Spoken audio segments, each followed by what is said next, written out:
안녕하세요. 30년째 노년내과 진료를 하고 있는 박민서입니다. 진료실에 앉아 계신 60대 환자분들 중 의외로 이런 말씀을 자주 하세요. 박 선생, 난 매일 목욕하는데도 왜 이렇게 피곤한 걸까요? 오히려 더 기운이 빠져요. 그럴 때 저는 조심스럽게 이렇게 묻습니다. 목욕 언제 하세요? 얼마나 하세요? 얼마나 뜨겁게 하세요?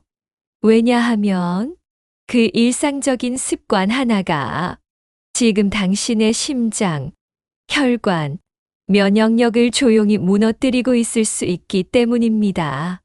특히 60대 이후의 몸은 예전과 달라요. 피부도, 혈압도, 체온 조절도 예민해집니다.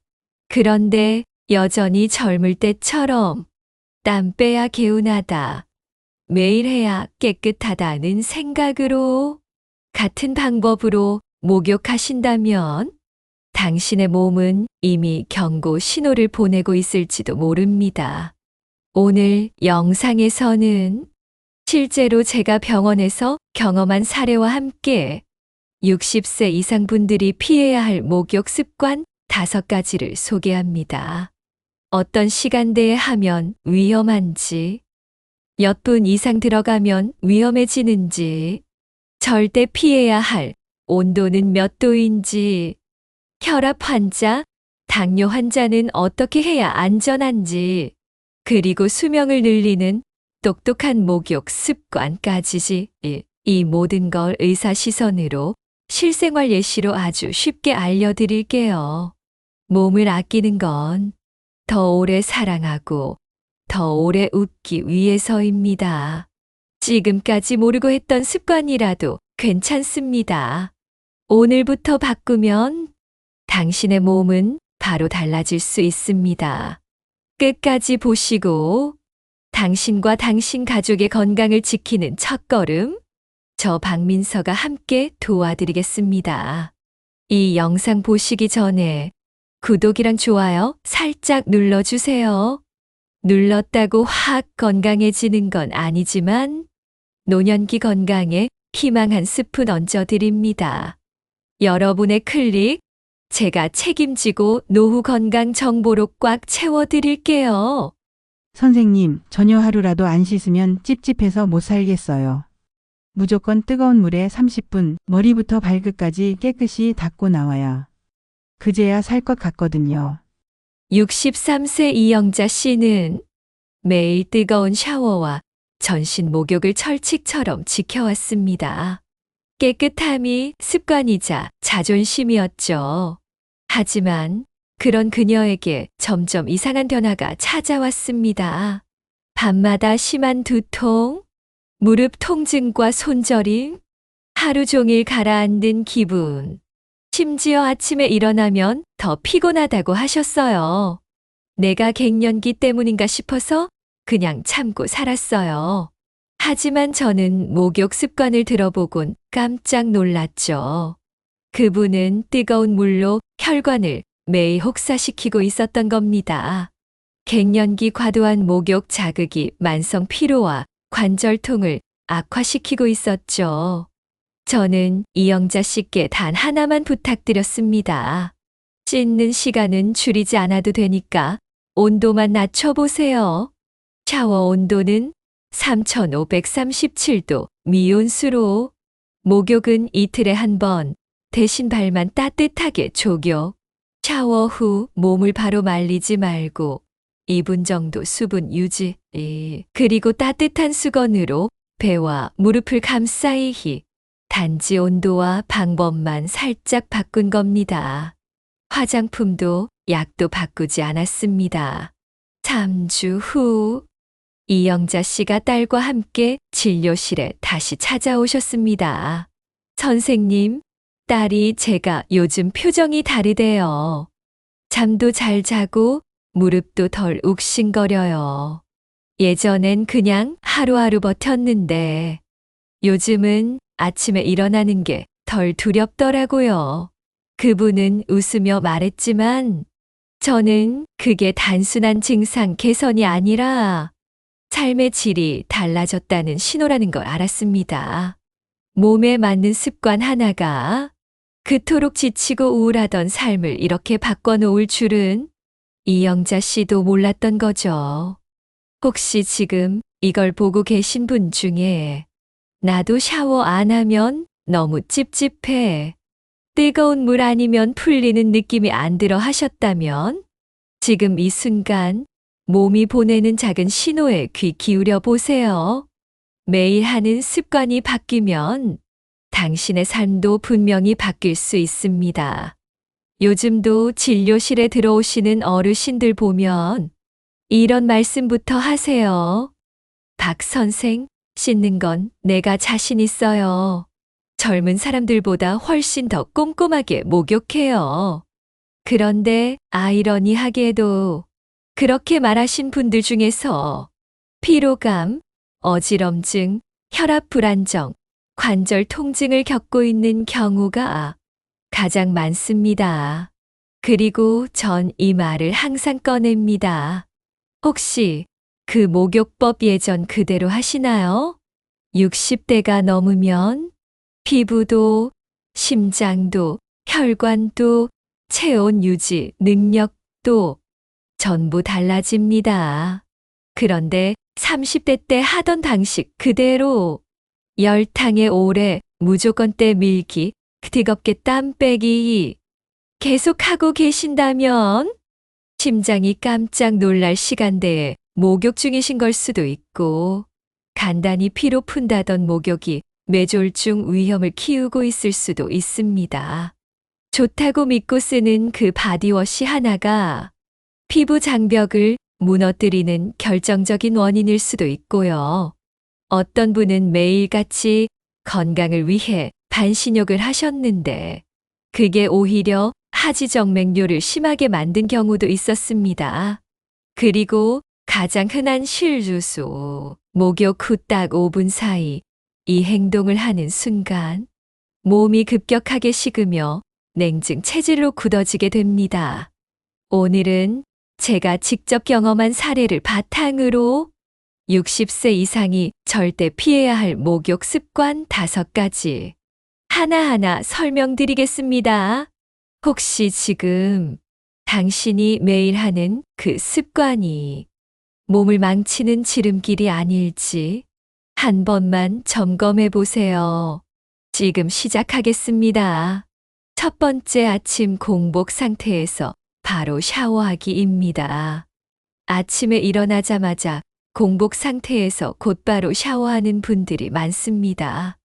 깨우는데 좋다, 기운이 나니까라고 생각하시지만 60대 이후에는 공복 상태에서의 체온 변화가 몸에 큰 스트레스를 줍니다.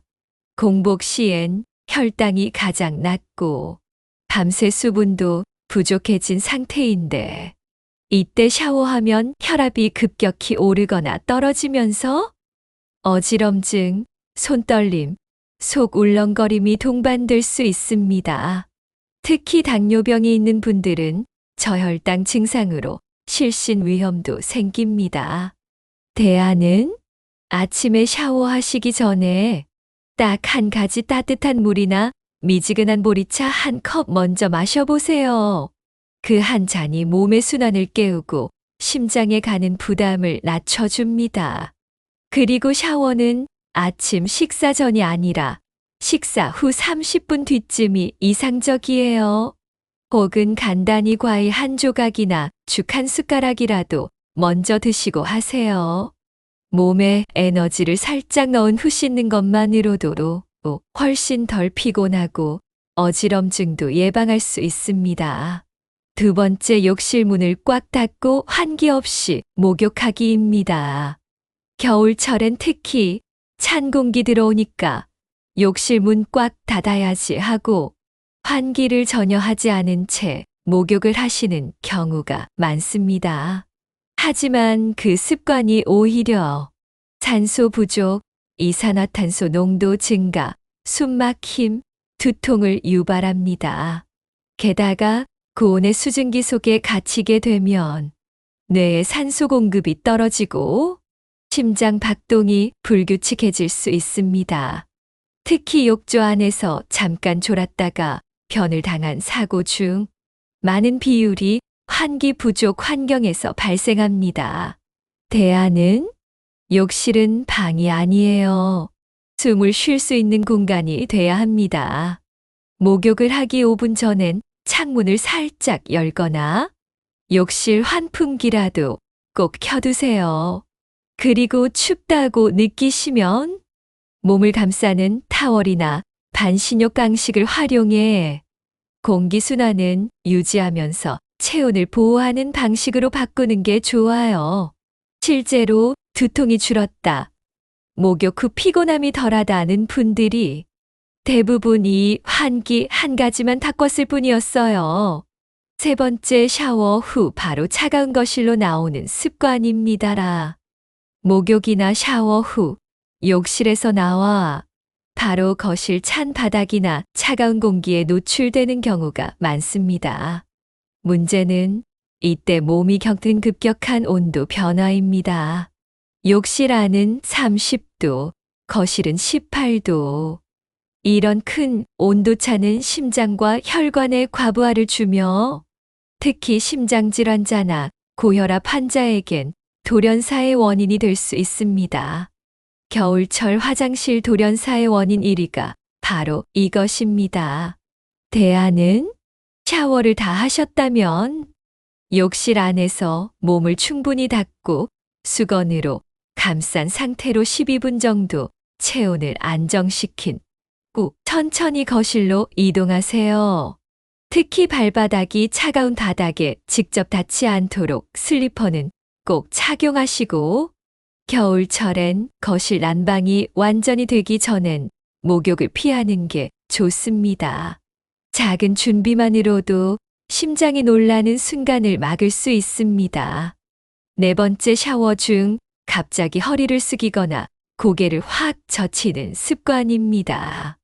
머리를 감을 때 고개를 확 숙이거나 젖히는 동작 또는 허리를 굽히고 비누를 주우려 할 때 갑자기 몸을 숙이는 분들 많으시죠?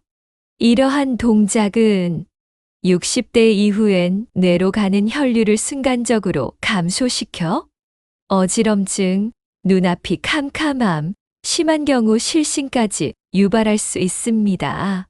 특히 평형 감각이 떨어지는 노년기엔 이 작은 동작이 낙상 사고로 이어지기도 쉽습니다. 대안은 머리를 감으실 땐 전 자세보다는 샤워 의자에 앉아서 천천히 머리를 숙이고 감으세요. 허리를 굽히거나 비누를 주워야 할 때도 한 손은 벽을 짚고 무릎을 살짝 굽혀 몸을 낮추는 방식으로 바꾸세요. 이렇게 동작을 바꾸기만 해도 어지럼증과 낙상 위험이 확 줄어듭니다. 마지막, 물기를 완전히 닦지 않은 채 보일러 위에서 말리기입니다. 샤워 후 몸에 물기를 살짝 남긴 채 따뜻한 보일러 바닥 위에서 뒹굴며 말리는 경우 일시적으로는 편할 수 있지만 피부의 수분 증발 속도가 과도하게 빨라져 건조증, 가려움증, 각질, 피부 갈라짐이 생깁니다. 게다가 젖은 채 누우면 요통이나 냉증도 심해질 수 있죠. 대안은 샤워 후엔 타월로 꾹꾹 눌러가며 충분히 물기를 제거하고 몸에 수분이 살짝 남아있을 때 바로 보습제를 발라야 합니다. 이때가 보습 효과가 가장 좋거든요. 그리고 보일러 위에서 말릴 땐 직접 피부가 닿지 않도록 수건이나 담요 한 겹을 꼭 깔고 오랜 시간 눕지 말고 5분 이내로 마무리하시는 게 좋아요. 가벼운 스트레칭이나 팔다리 털기 동작을 함께 해주면 순환도 도와줄 수 있습니다. 목욕은 단순한 청결의 문제가 아닙니다. 어떻게 하느냐에 따라 몸을 살릴 수도 무너뜨릴 수도 있는 매우 중요한 일상 습관입니다. 오늘 말씀드린 5가지 하나씩만 바꿔도 잠이 달라지고 컨디션이 달라지고 인생의 질이 달라집니다. 지금 이 순간부터 내 몸에 맞는 진짜 건강한 목욕으로 바꿔보지 않으시겠어요? 실제 사례를 말씀드리겠습니다. 정해철 씨는 매일 아침 6시에 일어나 찬물로 샤워를 하며 정신이 맑아진다며 20년 넘게 같은 습관을 유지했습니다. 하지만 몇 달 전 샤워 도중 어지럼증으로 중심을 잃고 미끄러지면서 갈비뼈에 실금이 가는 사고를 겪었습니다. 이후 진료실에 오셔서도 내가 뭘 잘못했는지 모르겠어요. 예전처럼 했을 뿐인데 라며 황당해 하셨죠. 제가 드린 조언은 다음과 같았습니다. 찬물 샤워 대신 미온수로 체온 적응 후 샤워 의자 사용, 미끄럼 방지 매트 설치, 혈압약 복용 중엔 아침 샤워 금지, 아침 샤워 전엔 물 한 컵 섭취 5분 걷기. 한 달 후 정해철 씨는 이렇게 말씀하셨어요. 샤워 전후로 더 이상 어지럽지도 않고 욕실에서 긴장하지 않아도 되니 몸이 훨씬 편해졌습니다. 그리고 놀랍게도 샤워하고 나면 몸이 피곤하지 않고 개운합니다. 지금은 자녀들에게도 미끄럼 방지 매트를 선물하는 전도사가 되셨죠. 목욕 후 더 잠이 안 오던 64세 여성분 사례를 말씀드리겠습니다. 목욕하면 잘 자잖아요, 선생님. 근데 전 목욕만 하면 눈이 말똥말똥해졌어서 새벽 23시에야 겨우 잠듭니다. 배정희 씨는 매일 밤 자기 전 뜨거운 물에 20분 이상 몸을 담그며 수면 준비라고 믿고 계셨습니다. 하지만 몸이 과열되면서 오히려 각성 상태가 지속돼 불면이 심해졌고 낮에도 피곤이 누적되고 있었죠. 제가 제안한 건 시간과 온도 조절이었습니다. 목욕은 저녁 78시로 앞당기고 물 온도는 40도 이상 X 3738도 유지, 입욕 시간은 15분 이내에, 목욕 후에는 몸 식히는 시간 확보 수분 섭취. 이후 정기 진료에서 배정희 씨는 이렇게 말했습니다. 요즘은 10시면 스르륵 잠들어요. 목욕 후에 이렇게 조용히 식히는 시간이 제 몸엔 진짜 필요했던 거더라고요. 그녀는 지금도 매일 목욕하지만 수면의 질은 완전히 달라졌고 피부도 덜 건조하고 아침 컨디션도 좋아졌습니다. 달이 붙는 게 당연한 줄 알았던 70세 여성분 이야기입니다. 윤말수 씨는 하루 종일 손주를 돌보다 보면 저녁엔 다리가 퉁퉁 부어 신발도 안 들어간다고 하소연하셨습니다. 그래서 매일 밤 욕조에 앉아 무릎까지 뜨거운 물에 30분씩 몸을 담그셨죠. 하지만 붓기는 나아지지 않고 오히려 목욕 후 심장이 두근거리고 숨이 차는 증상이 생겼습니다. 진료 후 저는 이런 제안을 드렸습니다. 전신욕 계신 족욕으로 대제, 물 온도는 38도 이하, 족욕 시간은 1015분, 다리를 올리고 족욕 후 스트레칭 병행, 목욕 중엔 말 없는 시간, 심호흡하기. 그 후 윤말수 씨는 이렇게 말씀하셨어요. 붓기가 줄어든 것도 감사하지만 족욕하면서 마음이 진짜 편안해졌어요. 혼자만의 명상 시간이 된 느낌이에요. 그녀는 이제 족욕을 나를 위한 시간으로 즐기며 다리 건강과 기분까지 관리하고 계십니다. 이 세 분 모두 공통점이 있습니다. 작은 습관 하나만 바꿨을 뿐인데 몸이 편해지고 삶이 가벼워졌다는 것. 혹시 당신도 같은 실수를 반복 중이신가요? 지금부터 바꾸면 늦지 않았습니다. 이야기를 듣다 보면 혹시 이런 생각이 드셨을지도 모릅니다. 이거 나도 매일 하는 습관인데? 그게 몸에 안 좋았던 거였어? 괜찮습니다. 지금까지는 몰라서 그랬던 거니까요. 건강은 절대 하루아침에 무너지지 않습니다. 대신 매일 반복하는 작은 습관이 서서히 몸을 바꾸고 삶을 바꾸고 어느 날 문득 요즘 컨디션이 참 괜찮은데? 그렇게 느끼게 해줍니다. 오늘 영상에서 소개한 습관 중 단 한 가지라도 나도 해봐야겠다 싶은 게 있으셨다면 그게 바로 변화의 시작입니다. 오늘 목욕하실 땐 욕조에 오래 앉아있지 마시고 수건으로 몸을 따뜻하게 감싸보세요. 그리고 드라이기 꺼내서 머리 꼭 말려주세요. 이 작은 실천이 당신의 내일을 바꿀 수 있습니다. 혹시 바꿔보시고 느끼신 변화가 있다면 아래 댓글에 나눠주세요. 당신의 경험이 다른 분들께도 큰 도움이 됩니다. 그리고 이 영상을 부모님이나 친구에게도 꼭 공유해 주세요. 이거 너 얘기 같아서 보내봤어. 그 한마디가 소중한 사람의 건강을 지켜줄 수 있습니다. 오늘도 제 이야기 들어주셔서 감사합니다. 저는 당신의 건강한 하루를 응원하는 내과 전문의 박민서였습니다. 우리 다음 영상에서 다시 만나요. 따뜻한 하루 되세요.